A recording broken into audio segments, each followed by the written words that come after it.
Hi writers! Do you love writing dialogue but hate punctuating it? Let's see if I can help. My name is Amy Lee Strickland, and this is Red Ink.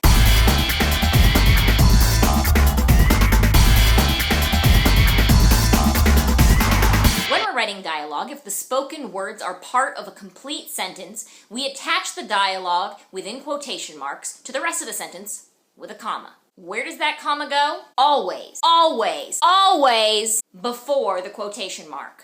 Whether that quotation mark is at the beginning or the end of the sentence, the comma is always before. Not inside, not outside, before. Hello, he said. We can see here that the comma goes between the dialogue and the rest of the sentence, and that I have placed it before the end of the quotation marks inside the dialogue, because the dialogue comes first, before the quotation mark. He said, hello. In this inverted example, I still use a comma to separate the dialogue from the rest of the sentence. But I have placed the comma outside the quotation marks because the quotation marks are in the second part. And we want that comma to come where?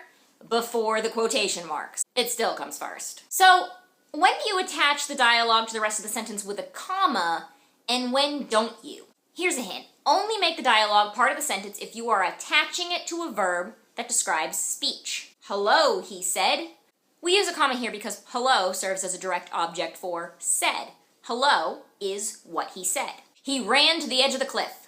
Jessica! We don't use a comma here. We punctuate these two pieces as separate sentences because the two ideas stand alone. One is not an object of the other. The line of dialogue, Jessica, is not a direct object of the verb ran. Now there's one exception to using a comma to attach a sentence to the rest of the dialogue, and that is when the punctuation for the dialogue is stronger than a period. You see, in the regular case, the comma takes the place of the period, but when we are using something like exclamation points or question marks, we want to use that stronger punctuation. For instance, where are you? He asked.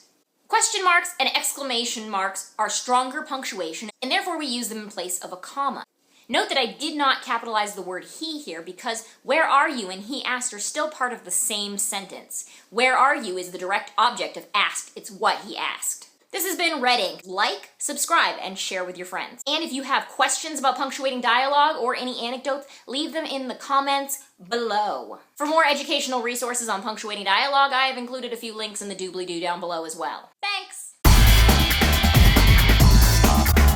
Last week's video was Comma with the Direct Address. Author CJ Pinnard commented on Facebook with the classic example, "Let's eat, Grandma," and with "Stop clubbing baby seals." Thanks, CJ.